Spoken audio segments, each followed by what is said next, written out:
Hey guys, Justin with Ready Business Systems, and today I just wanted to mention the idea of employee retention.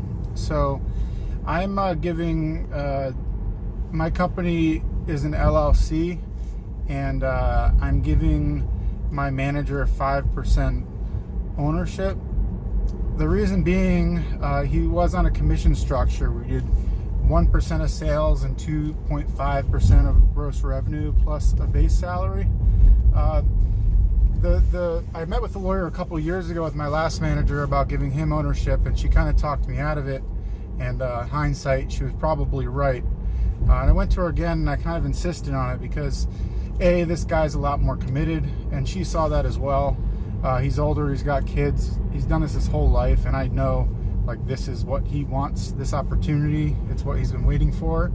But by giving him ownership, you know, and I'm set on it as well. What I did is I set aside half of his commission each month that he could buy in with at the end of the season. I told him whatever money he had set aside, we would consider that 5% of the company. And the reason why I'm doing that is because I know he does look after me. He looks after the company, he tries to save money, but there's something a little different about it actually being your company. 5% of that truck is his. When we sell it, he'll get 5% of the sale price, and you know, if it's in bad shape, it's going to be less money, that sort of thing. If we grow it, he earns 5% more equity. It gives me, so the benefit to him is obvious reasons: ownership of the company. You know, he's gonna get distributions. You know, if we ever sell, he gets the money.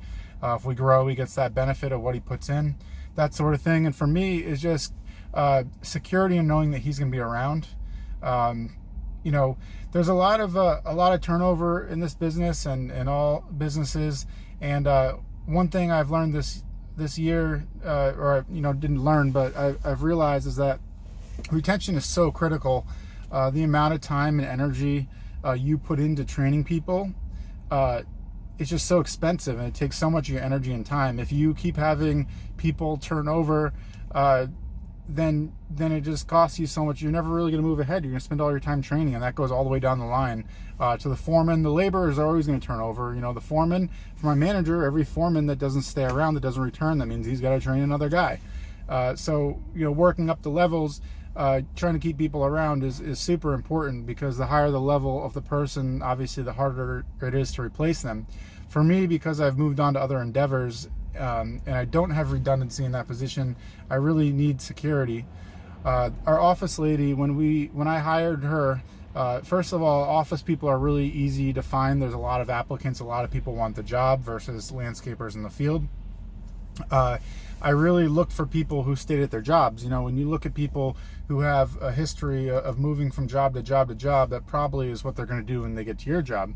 The woman who we hired was at her previous job for 10 years. So that was huge, because I wanted to, you know, that gave me, you know, looking at someone's history helps you predict the future. And if she was with them for 10 years, she's probably going to stick around with us for a while, as long as she's pretty happy. And she's probably pretty careful with the selection of her jobs to make sure there's something that she likes. So trying to keep her around, you know, she's going on year 3. And, you know, that's our longest standing office person, honestly. I've been through maybe 4. And, but that's what's enabled me to really free up my time. For her, in terms of her retention, I did the math out. So she's hourly right now. She's been getting raises, and I don't want to just keep giving her hourly raises. So what we're going to do is put her on. We're trying to help her, encourage her to do sales. I want her to, you know, be compensated for sales, because. Sorry, I just thought someone I knew.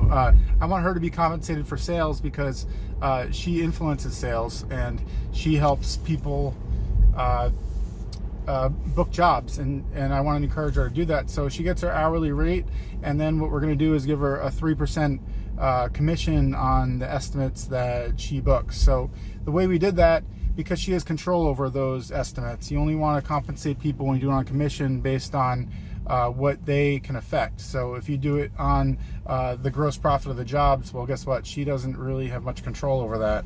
But she does have control over the estimates she writes up, because we try to get her to write them up by square footage.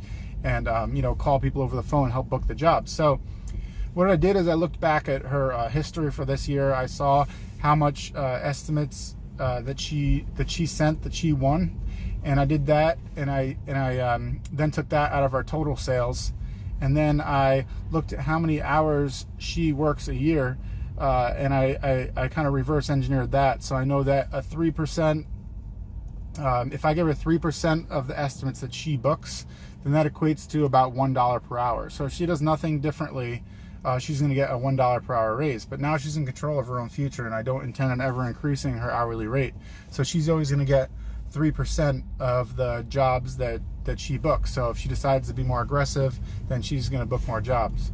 But the whole thing behind this is that, I feel like I really have a good team. People are going to stick around. They're really committed. Part of that also is obviously paying them well, just treating them well, really caring about them. Because if you don't have that, you're really never ever going to get out of your business. You're never ever going to get ahead. So keep that in mind. Treat people well, pay them well. Consider ownership or profit sharing systems, and make sure you're very careful when you hire. All right, I'll catch you guys next time.